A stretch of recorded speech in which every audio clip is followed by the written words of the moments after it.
Hey guys, welcome to Euroleague Fantasy Talks. In this episode, we will talk about Euroleague Fantasy Challenge and preparation for round 8. First of all, I want to mention why I'm keeping Shorts. Shorts I will keep because he only had one bad game, and that one game was because of the double week of Euroleague, and it was against Baskonia team who were able to match Paris' speed, which is one of their main advantages against other teams, and Shorts got only 2.2, also because he missed a lot of shots. He seemed actually tired to me because of the double week and the fast speed we've been keeping up in all those games. So yeah, I'm keeping Shorts because he will play against a Partizan team. Also, it will be a home game in Paris, and Partizan is struggling a bit, at least in the beginning of the season. I definitely still believe in Shorts, especially when we saw all those performances from him in the first 6 rounds. Another player that I will keep is Neil Sako, who will play against Fenerbahce, who have a weak center position, so Aswell should punish them for that position. Although I will sell Maradon because I don't want to risk against overall defense of Fenerbahce team because he costs 12.3 credits, and I'm actually thinking to pick someone different. Bonga I will also sell only because he seems to be having not so stable performances, and I think there are some better options to pick at the moment.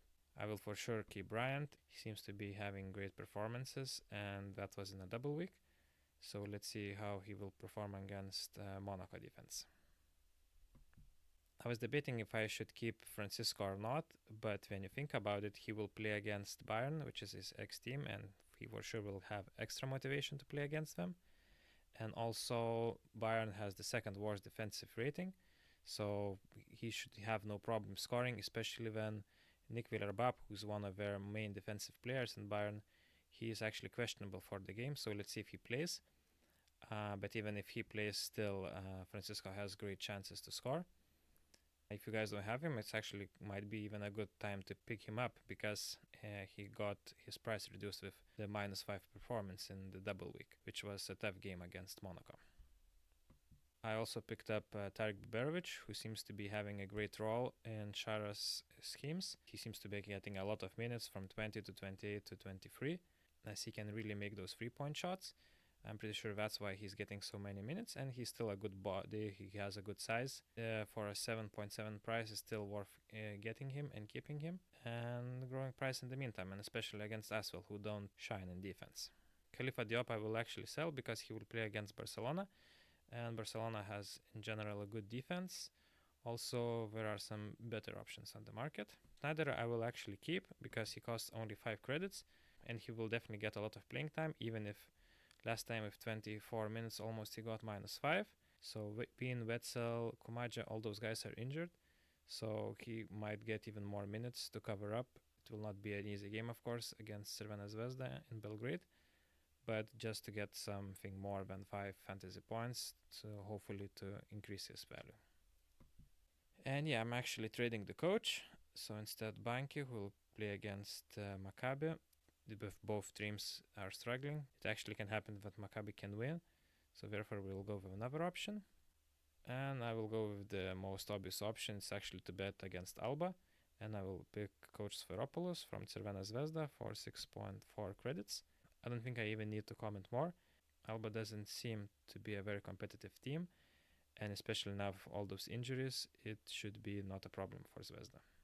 To start with a center position, I will go with Laurynas Birutis from Žalgiris. I picked Birutis because my luggage is out injured, and also Dunstan has an injury as well, and he is the game time decision, they say, but to be honest, I really doubted that he will play because the injury seemed quite heavy. So I have a big doubt if Dunstan will play. Even if he will play, I don't think he will get so many minutes, and that's where Birutis comes into play. He hasn't been getting so many minutes, but even in last round with 14 minutes, he managed to get 13 PR. So he could actually get that main center role in this game at least. Let's hope he gets at least 20 minutes. Probably Manek will go also to play a bit in the center position. And overall, it will be a small ball for Žalgiris, I imagine. So also considerable to pick Devin Booker from Bayern as a center to counter the weak defensive spot of Žalgiris in this game at least. Well, Brutus is not that weak, but if he will be the only guy playing there, who knows, he might fall out early. But even if he will fall out, I'm pretty sure he will get good fantasy points with easy rebounds and some points for sure. Also, he cost only 8 credits, so a good option to grow some value there. And continuing with the forward position, I will pick Filip Petrushev from Crvena Zvezda. It is simply too good of a price not to pick Petrushev, and especially who will play against Alba, who has all those injuries of Kumaja, Wetzel, and Bean injured. So only Trevian Williams left basically. And Petrushev seems to be sharing the center role with Uroš Plavšić, especially at least in the Adriatic League game on Monday against Cedevita Olympia. So yeah, a very good option to pick, and we are happy if he scores even 12, but against Alba we can expect more fantasy points and even more price growth because of that. And as my last player, I will pick a guard, and I will go with Matthew Morgan from Virtus for 9.7 credits. He will play at home against Maccabi Tel Aviv, who are also struggling in the beginning. It's also because of injuries, but also Sabin Lee doesn't go to Israel games, so the team is a bit disbalanced. We got just a new guard as well, Di Julius.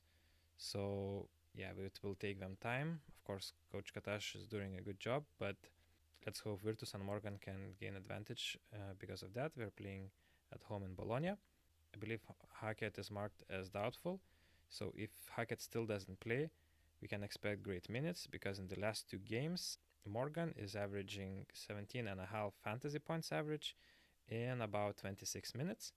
So with a 9.7 price, we can again expect a price growth and a great performance from him. So this is my team for round 8. It's nice because we have 5 players playing in turn 1. Of course, ideally you would want to have 6 players to also use the bench spot, but we should be fine because we have at least 1 filler, and then we can have a couple of guards, center and forward for switches. And of course I have to captain shorts, and if I will need a captain in secondary, hopefully not, but then I will go with Bryant. Our good pick for round 8 is also Jokubaitis from Maccabi Tel Aviv. He is the main point guard as long as Tamir Plat is away. So definitely worth considering your time. So worth considering because Virtus are not that good in defense. With Hackett out and also the center position, it doesn't help to defend overall. Even if we bet against Alba and we pick players playing against them, also recommend looking into Luis Olinda for only 8.1 credit. He will have to cover up that front court because he can play in power forward position. So I'm pretty sure he will have a lot of minutes and a lot of shots. Another guy to consider is Walter Tavares, who will play against Milan team without a decent center because Nibo is again injured. So I'm pretty sure Tavares will dominate in that game. Because it's not clear if Ibaka will play, he is questionable. He might or a game time decision, so Tavares might get a lot of minutes and dominate in the paint there. Also, another center to look into is Uroš Plavšić. I was choosing between him and Birutis actually, because again another player that will swap places with Petrushev basically to play against Alba, with no Komache there, only Trevian Williams. He should also have a good game as he cost only 7 credits. So that's all, guys. I hope you have a great round. For more content on Euroleague Fantasy, please consider liking the video and subscribing to the channel. Thank you for watching and see you on the next one.